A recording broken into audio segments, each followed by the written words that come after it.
भारत एक ऐसा देश है जिसको त्योहारों की भूमि कहा जाता है। हिंदू मान्यता के अनुसार भारत में कुल 33 करोड़ देवी देवता हैं और इसी कारण हमेशा किसी न किसी त्योहार का माहौल तो बना ही रहता है। इन्हीं पर्वों में से एक खास पर्व है दीपावली, जो दशहरा के 20 दिन बाद आता है। इस त्योहार को देश में ही नहीं बल्कि विदेश में भी धूमधाम से मनाया जाता है।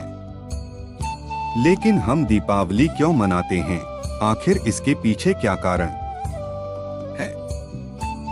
तो आइए आज हम आपको दीपावली से संबंधित 6 ऐसी कहानियां बताएं जिसके कारण हम यह पर्व मनाया जाता है।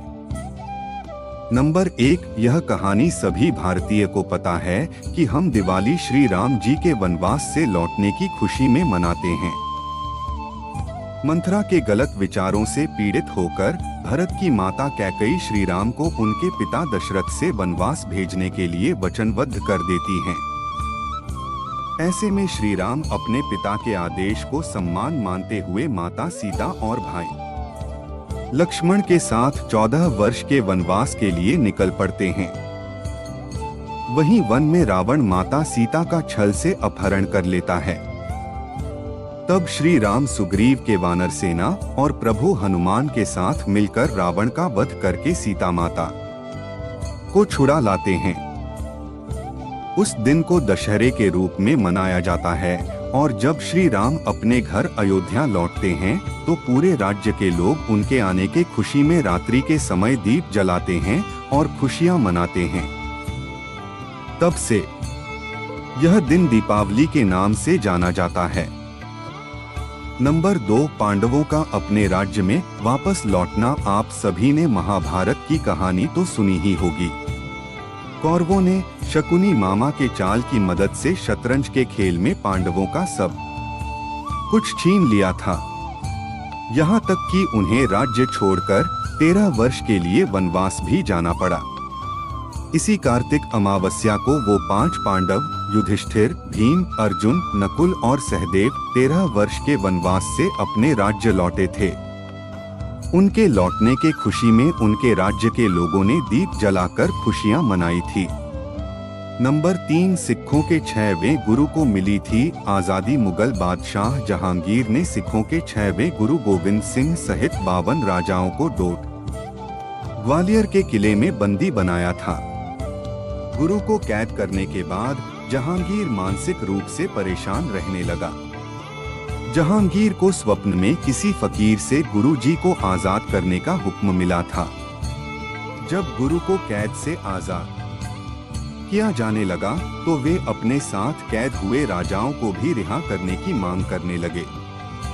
गुरु हरगोविंद सिंह के कहने पर राजाओं को भी कैद से रिहाई मिली थी। इसलिए इस त्योहार को सिख समुदाय के लोग भी मनाते हैं। नंबर 4, इसी दिन प्रभु श्री कृष्ण ने नरकासुर राक्षस का वध किया था। नरकासुर उस समय प्रागज्योतिषपुर, जो कि आज दक्षिण नेपाल एक प्रांत है, का राजा था। नरकासुर इतना क्रूर था कि उसने देवमाता अदिति के शानदार बालियों तक को छीन लिया। देवमाता अदिति श्री कृष्ण की पत्नी सत्यभामा की संबंधी थी। नरकासुर ने कुल 16 भगवान की कन्याओं को बंधित करके रखा था। श्री कृष्ण की मदद से सत्यभामा ने नरकासुर का वध किया और सभी देवी कन्याओं को उसके चंगुल से छुड़ाया। नंबर 5, माता लक्ष्मी का सृष्टि में अवतार। हर बार दीपावली का त्योहार हिंदी कैलेंडर के अनुसार कार्तिक महीने के अमावस्या के दिन मनाया जाता है। इसी दिन समुद्र मंथन के दौरान माता लक्ष्मी जी ने सृष्टि में अवतार लिया था। माता लक्ष्मी को धन और समृद्धि की देवी माना जाता है।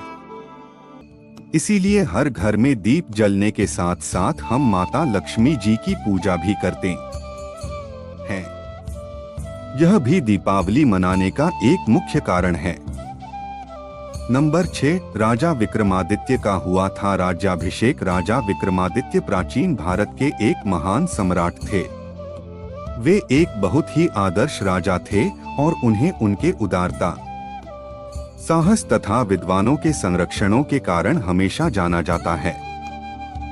इसी कार्तिक अमावस्या को उनका राज्याभिषेक हुआ था। राजा विक्रमादित्य मुगलों को धूल चटाने वाले भारत के अंतिम हिंदू सम्राट थे।